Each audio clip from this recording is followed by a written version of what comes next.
See those Australian clowns. They think they're fighting the Boer War. That's what American commanders said about their allies in Vietnam. Clowns, primitives, amateurs playing soldier while the real military superpower did the heavy lifting. But here's what the Pentagon buried in classified files for decades. Those so-called clowns were achieving kill ratios that made elite American units look like amateurs. 500 to 1. With 5-man teams. No air support. No artillery barrages. Just 5 men who could vanish into the jungle for 10 days and emerge having terrorized an entire enemy regiment. The Viet Cong had a name for them. Ma Rung. The phantoms of the jungle. Guerrilla fighters who laughed at American firepower would refuse to enter territory where these Australians operated. Not because of helicopters, not because of bombs, because of fear. Pure, primal, supernatural fear. How did sheep farmers and factory workers from Australia become the most terrifying hunters in Vietnam? Why did the Pentagon classify the reports comparing Australian and American performance? And what happened when American observers finally witnessed Australian methods firsthand? The answers will challenge everything you think you know about the Vietnam War, about special operations, and about what it truly means to be elite. Stay with me to the end, because the real shock isn't what the Australians did. It's what the American military refused to learn, and who paid the price for that arrogance. The year was 1966, and a Pentagon briefing room fell into stunned silence as a young analyst placed a single sheet of paper on the conference table. The numbers made no sense. They had to be wrong. Australian SAS patrols, operating with 5-man teams in the jungles of Phuoc Tuy province, were achieving kill ratios that dwarfed anything American special operations could produce. The ratio wasn't double, it wasn't triple, it was approaching 500 to 1, and not a single senior officer in that room could explain how a force smaller than a single U.S. battalion was outperforming elite American units with a fraction of the resources, a fraction of the air support, and methods that looked positively primitive on paper. But the most disturbing detail wasn't on that classified document. The real shock was what happened next. The findings were buried. The report was stamped with security classifications so high that even division commanders couldn't access it. And the American military establishment continued, for years, to dismiss their Commonwealth allies with a phrase that would echo through military history as one of the great miscalculations of modern warfare. "See those Australian clowns," a senior American officer reportedly told his staff during a joint planning session in Saigon. "They think they're fighting the Boer War." That single sentence would haunt the United States military for decades. But the full extent of the humiliation was only beginning to unfold. The American way of war in Vietnam was spectacular, overwhelming, and technologically magnificent. B-52 bombers carpet-bombed suspected enemy positions. Helicopter gunships darkened the skies over the Mekong Delta. Artillery batteries fired thousands of rounds at coordinates identified by intelligence that was often hours or days old. The philosophy was simple and deeply American. Apply maximum firepower. Destroy the enemy through sheer industrial might, and victory would follow as inevitably as sunrise. The Australians watched this approach with a mixture of fascination and quiet horror. They had arrived in Vietnam with a different doctrine entirely. One forged not in the factories of Detroit, but in the unforgiving bush of the Australian outback, the jungles of Borneo, and the desperate campaigns of the Malayan emergency. Where Americans saw firepower as the solution, Australians saw it as a problem. Noise attracted attention. Attention meant ambush. And ambush meant body bags shipped home to grieving families in Brisbane and Perth and Sydney. Yet what the Americans were about to witness would challenge everything they believed about modern warfare. The contrast between the two approaches became apparent almost immediately after Australian forces established their base at Nui Dat in Phuoc Tuy province. American advisors visiting the Australian area of operations were shocked by what they found, or rather, by what they didn't find. Where was the constant roar of artillery? Where were the helicopter insertions every few hours? Where was the aggressive, loud, overwhelming American presence that characterized U.S. operations throughout the country? The Australians were doing something different. Something that American military doctrine couldn't quite comprehend. They were being quiet, devastatingly, lethally quiet, and the enemy's reaction to this silence would prove more terrifying than anyone anticipated. The psychological impact of Australian SAS methods on the Viet Cong has been documented in captured enemy communications, interrogation reports, and the testimonies of defectors who crossed over to the South Vietnamese government. What emerges from these sources is a portrait of terror so complete that it borders on the supernatural. Viet Cong commanders in Phuoc Tuy province began issuing directives that mentioned the Australian patrols with a respect bordering on fear. They called them, quote, 3, the phantoms of the jungle.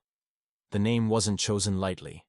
Vietnamese culture holds deep beliefs about spirits that inhabit the forest, malevolent entities that can appear and disappear at will, that bring misfortune and tragedy to those who encounter them. The Viet Cong weren't comparing the Australians to soldiers. They were comparing them to something else entirely. But how did ordinary men from sheep farms and factory floors transform into phantoms that hardened guerrilla fighters feared to name? The reason for this fear wasn't difficult to understand once you examined Australian patrol methodology. A standard Australian SAS patrol would insert into the jungle and then simply vanish. Not for hours, not for a day or two, for 10 days, sometimes longer. 5 men would disappear into vegetation so thick that sunlight barely penetrated the canopy, and they would move with such discipline that enemy units would walk within meters of their position without detecting them. American patrols, by contrast, typically lasted 24 to 72 hours. They moved faster, covered more ground, and made more noise. The underlying assumption was that speed and coverage were more important than stealth. Find the enemy, fix them in place, and call in the firepower. It was a doctrine that made sense on paper and in briefing rooms air-conditioned against the Saigon heat. But the jungle had different rules, and the Australians had learned those rules from teachers that no American military academy could provide.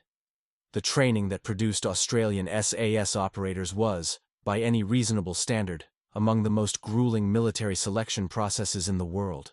But what made it distinctive wasn't just the physical demands. It was the emphasis on patience, on stillness, on the ability to become part of the environment rather than moving through it as an intruder. Candidates learned to control their breathing to the point where their chest movement was imperceptible from more than a few meters away. They learned to position themselves in the undergrowth so that their body shape broke no natural lines, cast no unnatural shadows. They learned to remain motionless for hours while insects crawled across their faces, while leeches attached themselves to any exposed skin, while the tropical heat transformed their bodies into furnaces of sweat and discomfort.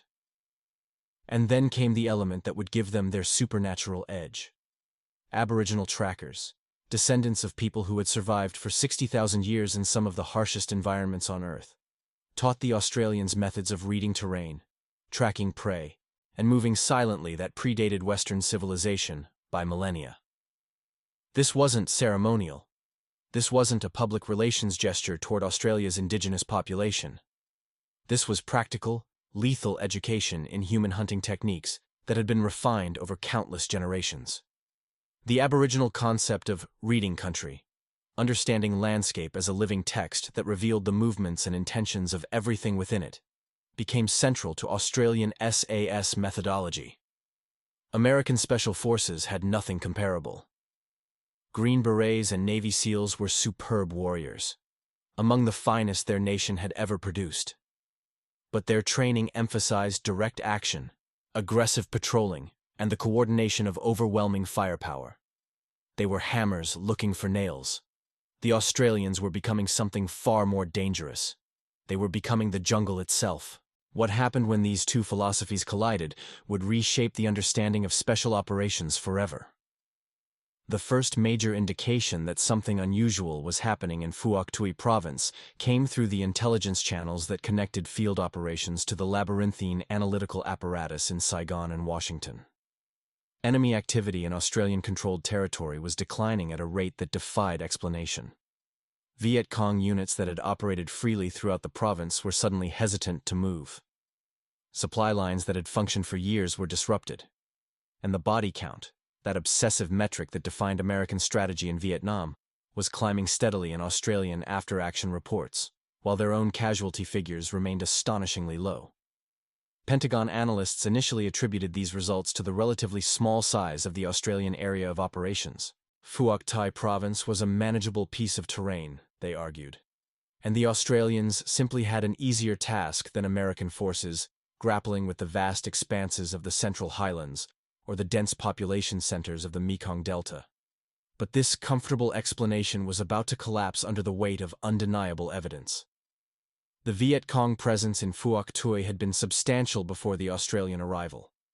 Main force units, local guerrilla forces, and an extensive political infrastructure had made the province a reliable corridor for men and materiel moving toward Saigon. The Australians weren't fighting in a backwater.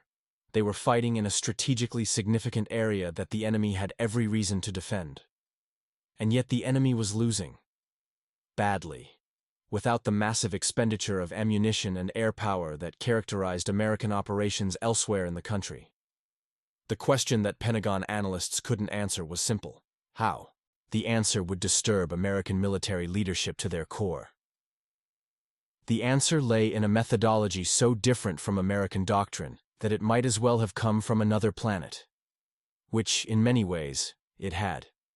Australian SAS patrols operated on the principle that information was more valuable than immediate combat results. When a 5-man team inserted into the jungle, their primary mission wasn't to find the enemy and destroy them. It was to find the enemy and watch them. To map their movements, their patterns, their habits. To understand the rhythm of Viet Cong activity in a given area so completely that future operations could be planned with surgical precision. This approach required patience that bordered on the inhuman. Patrol members would establish hidden observation positions and remain in place for days, watching enemy trails, counting personnel, noting equipment and armaments. They communicated through hand signals developed specifically for close-range situations where even a whisper might compromise their position. They ate cold rations because cooking fires produce smoke and smell. They defecated into plastic bags to avoid leaving any trace of their presence. The discipline was extraordinary, but the results were about to prove even more extraordinary still.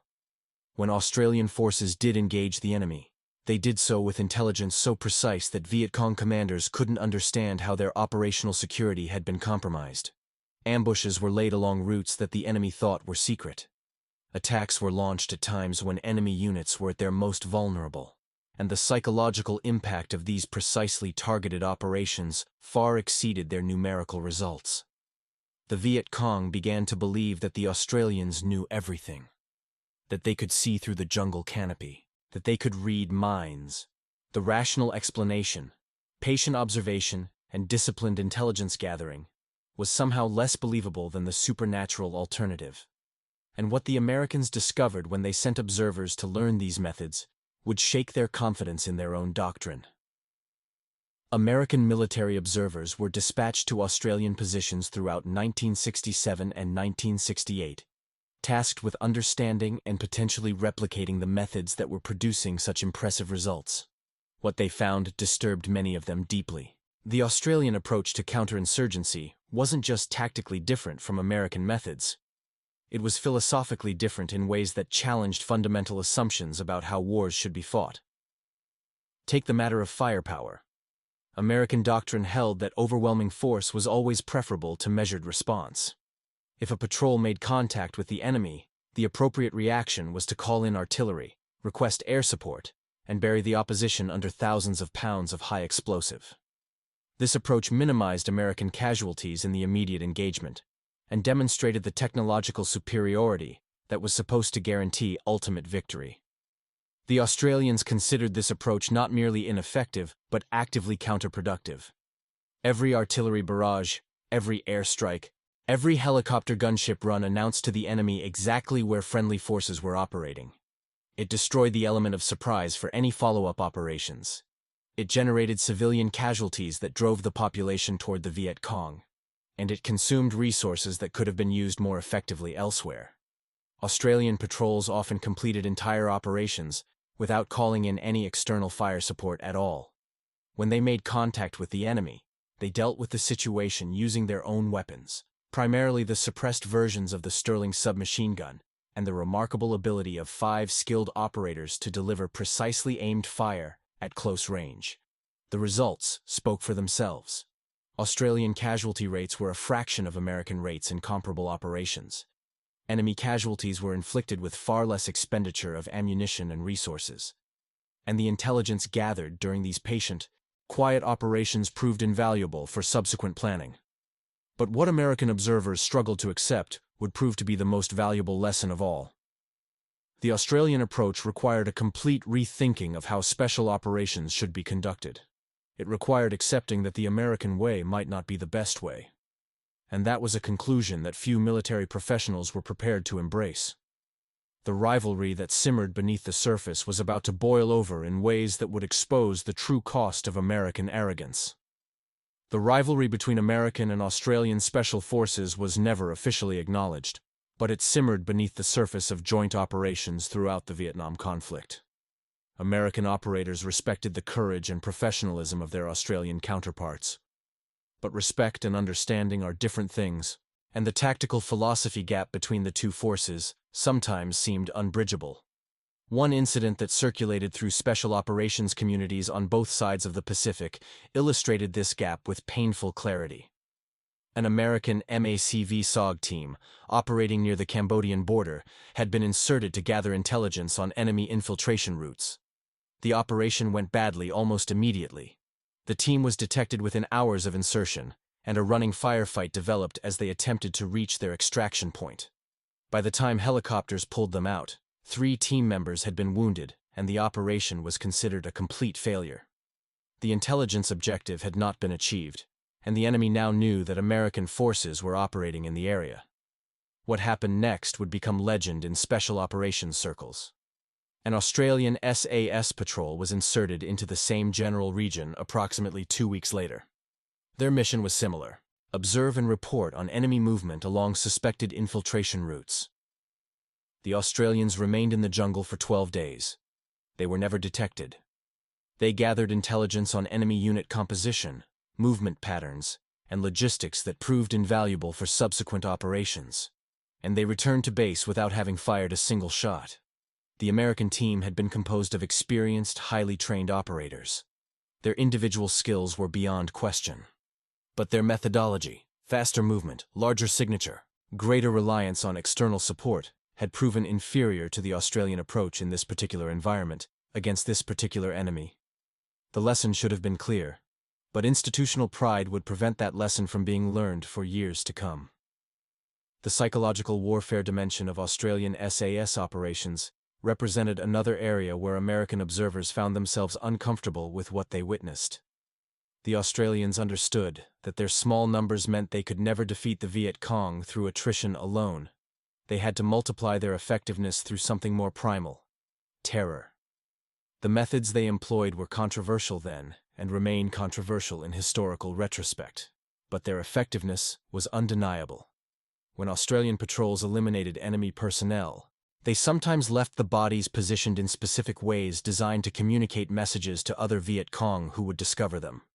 The positions varied depending on the message intended, but all were designed to generate maximum psychological impact. Enemy remains might be arranged facing specific directions, or left with particular items visible, or positioned in ways that suggested supernatural intervention rather than conventional combat.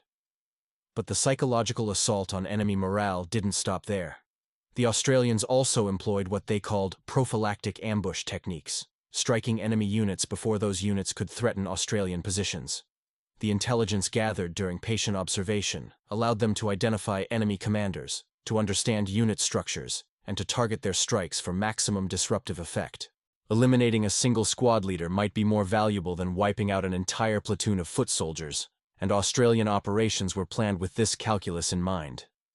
American special forces also employed psychological warfare techniques, but rarely with the systematic precision that characterized Australian operations. The U.S. approach tended toward the spectacular: leaflet drops, loudspeaker broadcasts, large-scale demonstrations of firepower designed to intimidate through sheer scale. The Australian approach was more intimate, more personal, and ultimately more terrifying. The effect on enemy morale would exceed anything the Americans had achieved with all their firepower. Viet Cong units operating in Australian territory began to experience morale problems that their commanders struggled to address. Fighters who had faced American forces with confidence became hesitant and nervous when operating in areas where the Ma Rung were known to patrol. Some units simply refused to enter certain areas of Viet Cong province, preferring to take longer routes that avoided the zones where Australian phantoms might be waiting. This psychological impact represented a force multiplication that no amount of additional troops or firepower could have achieved. The Australians had found a way to make 5 men as effective as 50 through the application of fear. And then came the battle that would prove Australian methods could survive even the most overwhelming odds. The Battle of Long Tan in August of 1966 represented a moment when Australian methodology was tested against overwhelming numerical odds, and the results sent shockwaves through military establishments on both sides of the Pacific. A company of Australian infantry, approximately 108 men, found themselves engaged against a Viet Cong force that subsequent analysis estimated at between 1,500 and 2,500 fighters. The Australians were outnumbered by more than 10 to 1. By any conventional calculation, they should have been annihilated. Instead, the Australians held their position through a combination of disciplined fire, expert use of terrain, and the remarkable accuracy that their training had instilled. When the battle ended, Australian casualties numbered 18 fatalities and 24 wounded. Enemy casualties were estimated at over 250 confirmed, with hundreds more probable given the recovery of bodies and wounded that Viet Cong forces conducted during the night. Long Tan wasn't an SAS operation. It involved conventional infantry rather than special forces. But the battle demonstrated the effectiveness of Australian training and doctrine at every level. The same principles that made SAS patrols so effective: marksmanship, fire discipline, tactical patience, intelligent use of available resources, had allowed a single company to survive and ultimately triumph against a regimental-strength enemy force. The implications of Long Tan would force even the most skeptical American observers to reconsider their assumptions. American military observers studied Long Tan intensively. The battle seemed to prove that Australian methods could achieve results that raw numbers suggested were impossible. But translating those lessons into American practice proved difficult for reasons that went beyond simple tactical doctrine. The Australian army was small enough that it could recruit selectively, train intensively, and maintain standards that the much larger American military simply couldn't replicate at scale. The U.S. needed hundreds of thousands of soldiers in Vietnam. Australia was contributing thousands. The mathematics of training and selection were fundamentally different. But this explanation, while true, served as convenient cover for a deeper reluctance to admit that the American way of war might not be optimal for the conflict at hand. The classified report that would finally force this confrontation was already being prepared. The classified report that circulated through Pentagon channels in late 1967 attempted to quantify the differences between American and Australian performance in Vietnam. The document, which remained restricted for decades, presented findings that were difficult for American military professionals to accept. Kill ratios were perhaps the most striking metric. Australian SAS patrols were achieving confirmed enemy casualties at rates that dwarfed comparable American Special Operations units. The ratios varied depending on the time period and the specific units compared, but the general picture was consistent. Australian methods were producing more enemy casualties with fewer friendly losses and less expenditure of resources. The report attempted to explain these differences through several factors. Australian training was more intensive and selective. Australian units operated in a smaller, more manageable area that they could come to know intimately. Australian doctrine emphasized intelligence and precision over firepower and volume. But the report also identified factors that were harder to quantify, and even harder for American pride to accept. Australian operators seemed to have developed what the analysts called environmental integration, an ability to use the jungle as an ally rather than treating it as hostile terrain to be overcome. This integration appeared to be connected to training methods that incorporated indigenous Australian tracking and fieldcraft techniques. The implications were uncomfortable. If Australian methods were producing superior results, shouldn't American forces be studying and adopting those methods? Shouldn't the Pentagon be funding research into Aboriginal tracking techniques and the psychological warfare methods that were generating such terror among enemy forces? The report's recommendations were carefully hedged, but they pointed in a clear direction. American special operations could benefit from closer examination of Australian methodology. Those recommendations were largely ignored.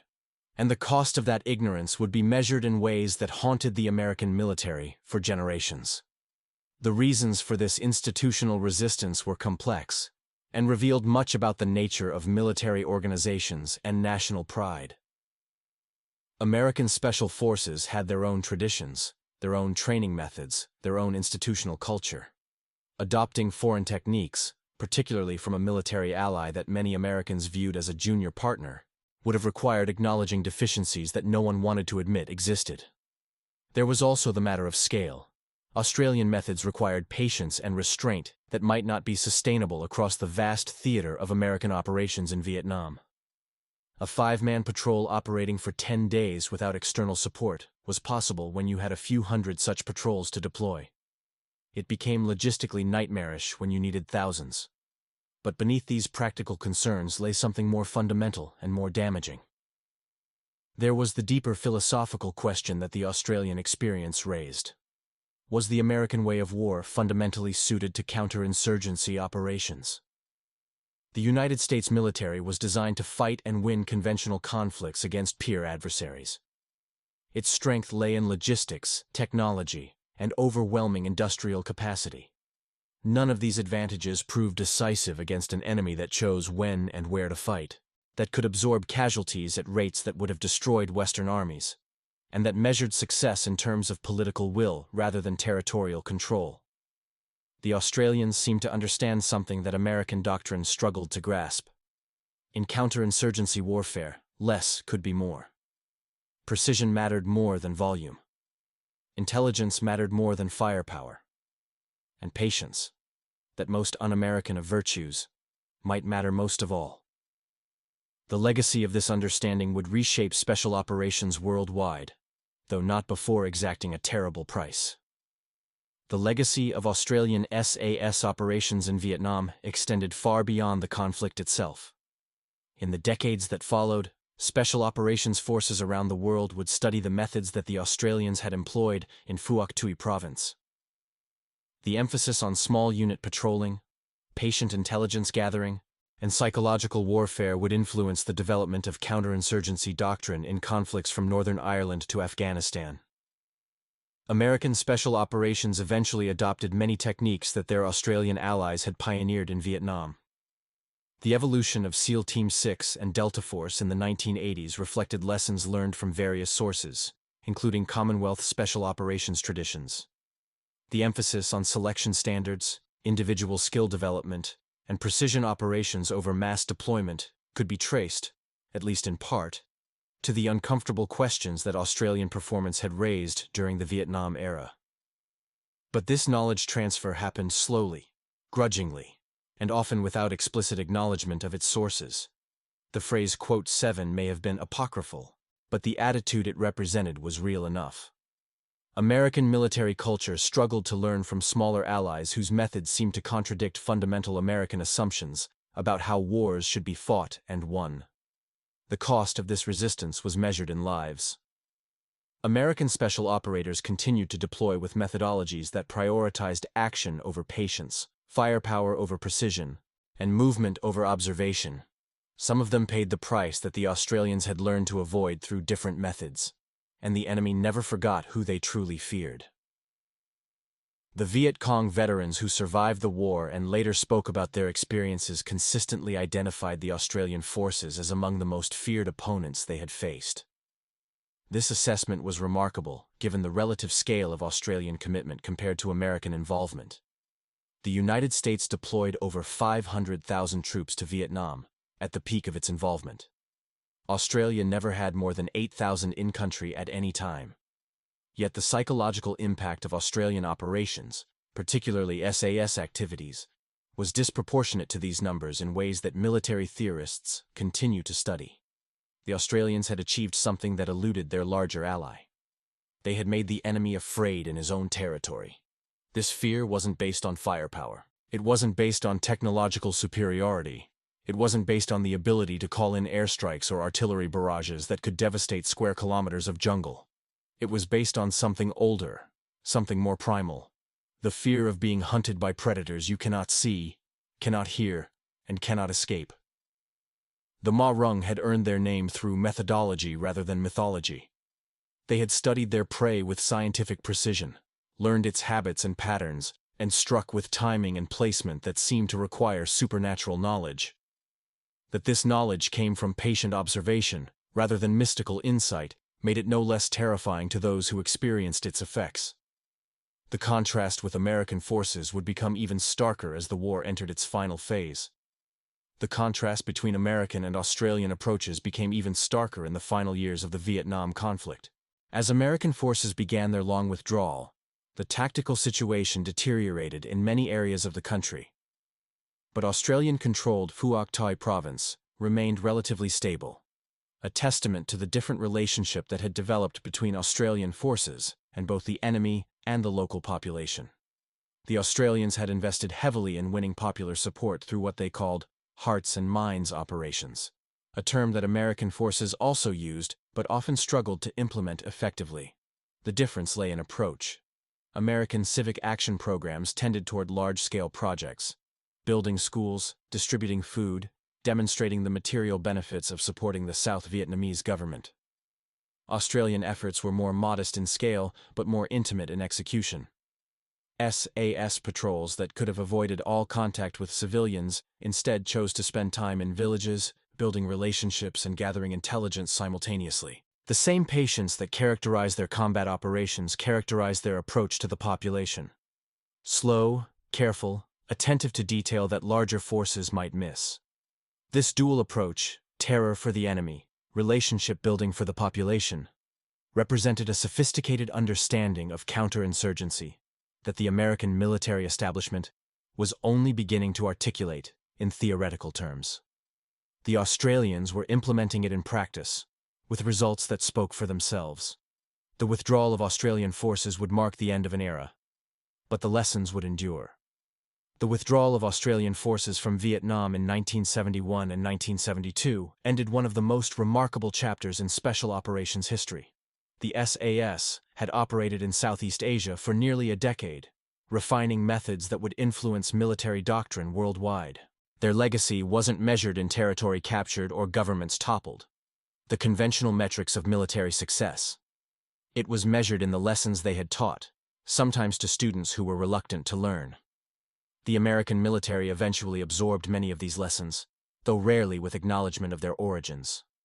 The transformation of special operations forces in the post-Vietnam era reflected a gradual acceptance that bigger wasn't always better, that firepower couldn't solve every problem, and that the patient methods of hunters might achieve results that the overwhelming force of industrial warfare could not. But the core insight that the Australian experience offered, that different enemies in different environments might require fundamentally different approaches, remained difficult for American military culture to fully embrace. The bias toward action, toward visible results, toward solutions that could be measured and quantified continued to shape American military doctrine in ways that sometimes proved costly. The officers who had dismissed the quote 9 would live to see their own doctrine transformed by the very methods they had mocked. The officers who had dismissed the Australians as quote 10 fighting the Boer War might have reconsidered their assessment if they had observed the special operations missions of subsequent decades. From the jungles of Central America to the mountains of Afghanistan, American special forces would find themselves operating in environments where the Australian lessons from Vietnam proved directly relevant. Small teams, patient observation, intelligence-driven operations, psychological warfare, integration with local populations, precision over volume. These principles, refined in Phuoc Thai province by operators who had learned from Aboriginal trackers and the harsh bush of the Australian outback, would become central to modern special operations doctrine worldwide. The irony was not lost on military historians who studied this evolution. The methods that American officers had dismissed as primitive had proven to be prophetic. The quote, _11, tactics that seemed anachronistic in the age of helicopter assaults and B-52 strikes had demonstrated effectiveness that all the technological superiority in the world couldn't match. The clowns, it turned out, had been the ones who understood what kind of war they were actually fighting. But the human cost of learning this lesson too slowly can never be fully calculated. The human cost of institutional resistance to learning is difficult to calculate, but impossible to ignore. How many American lives might have been saved if the lessons of Australian SAS operations had been more rapidly and thoroughly absorbed? How many enemy fighters might have been neutralized more efficiently with different methods? How might the course of the Vietnam War itself have been altered if the patience and precision of Australian methodology had been scaled across the entire American effort? These questions are ultimately unanswerable. The variables are too numerous, the counterfactuals too speculative. But they deserve to be asked, because they point to a deeper truth about military organizations and the dangers of institutional arrogance. The Australians had arrived in Vietnam with humility. Their small force, their limited resources, and their history of operating as a junior partner in larger conflicts had taught them to learn from every source available. Aboriginal tracking techniques that had been developed over tens of thousands of years, worth studying. Enemy methods that seemed alien to Western military tradition, worth understanding. Patience and restraint that contradicted every instinct toward aggressive action, worth cultivating if it produced results. The Americans arrived with the confidence that their technological and industrial superiority made such learning unnecessary. They had the helicopters, they had the artillery, they had the air support that could level any enemy position within minutes of a radio call. What could a handful of Australian bushfighters teach the most powerful military force in human history? The answer was written in blood, in classified reports, and in the haunted testimonies of enemy fighters who feared the phantoms more than the giants. The phrase, "See those Australian clowns," has become something of a legend in military history circles, a perfect encapsulation of the arrogance that can blind even the most capable organizations to lessons they need to learn. Whether the exact words were ever spoken matters less than the attitude they represented. An attitude that cost lives, prolonged conflicts, and delayed the development of more effective methods. The Australians themselves rarely claimed superiority over their American allies. They understood that they were operating at a scale and under conditions that differed fundamentally from the American experience. A technique that worked for 5-man patrols operating in a single province might not translate to the theater-wide operations that American forces were conducting. The logistics of maintaining a few hundred special operations personnel were fundamentally different from the logistics of deploying 500,000 troops across an entire country. But within their domain, within the tactical environment where their methods could be applied, the Australians had demonstrated something that deserved more attention than it received. There was another way. The American way wasn't the only way. And in some circumstances, against some enemies, in some terrain, the other way worked better. This was the lesson that haunted the Pentagon analysts who studied the classified reports. This was the uncomfortable truth that senior officers dismissed with phrases about clowns and obsolete tactics. This was the insight that would eventually, grudgingly, work its way into American special operations doctrine. But only after years of resistance and the accumulation of evidence so overwhelming that it could no longer be ignored. The final verdict would be delivered not by historians, but by the enemy themselves. The final verdict on Australian SAS operations in Vietnam remains a subject of ongoing scholarly and professional military debate. The numbers support a conclusion of remarkable effectiveness. The enemy testimonies confirm a level of fear and respect that few opposing forces achieve. The subsequent evolution of special operations doctrine worldwide reflects the influence of methods pioneered in Phu Oc province. But perhaps the most telling assessment came from those who served alongside the Australians and observed their methods firsthand. American special operators who embedded with Australian units often returned, changed in ways that their commanders found difficult to manage. They questioned methods they had been taught were optimal. They suggested modifications to training and doctrine that their institutions were not prepared to accept. They had seen something different, something that worked, and they couldn't unsee it. The Ma Rung had taught them lessons that no American military school could provide. The phantoms of the jungle had demonstrated that effectiveness didn't require overwhelming force. The clowns had shown that sometimes the oldest methods, the most patient approaches, the quietest operations achieved results that all the firepower in the American arsenal could not match. This was the miscalculation that would torment the United States military for decades. Not a single tactical error or strategic misjudgment, but a fundamental failure to recognize that allies dismissed as anachronistic might have been more adapted to the actual conditions of the conflict than the superpower that dominated the military relationship. The Australians had understood something essential about the war in Vietnam. The Americans, for all their resources and capability, had struggled to grasp it, and the cost of that struggle would be measured in consequences that extended far beyond the jungles of Southeast Asia, shaping military doctrine and institutional culture for generations to come. The clowns, in the end, had the last laugh, though it was a laugh tinged with the tragedy of lessons learned too slowly, at a cost paid in lives that might have been saved by earlier humility. Such is the nature of military history. The victorious narrative often belongs to those with the loudest voices, while the quiet professionals who achieved the most with the least fade into footnotes and classified reports. The Australian SAS experience in Vietnam deserved better than footnote status. It deserved to be studied, understood, and applied by every military organization seeking to understand how small forces could achieve disproportionate effects through methodology rather than mass. That such study came slowly, grudgingly, and often without acknowledgement of its sources, represents one of the small tragedies within the larger tragedy of the Vietnam War. The Australians had offered their allies a gift, the accumulated wisdom of their own hard-won experience, refined in the unforgiving conditions of their unique operational environment. That gift was received with skepticism, filed in classified archives, and only gradually, over decades, allowed to influence the institutions that had dismissed it. The miscalculation had consequences, and those consequences remind us that in military affairs, as in so many other human endeavors, the greatest enemy of learning is often the certainty that we already know enough.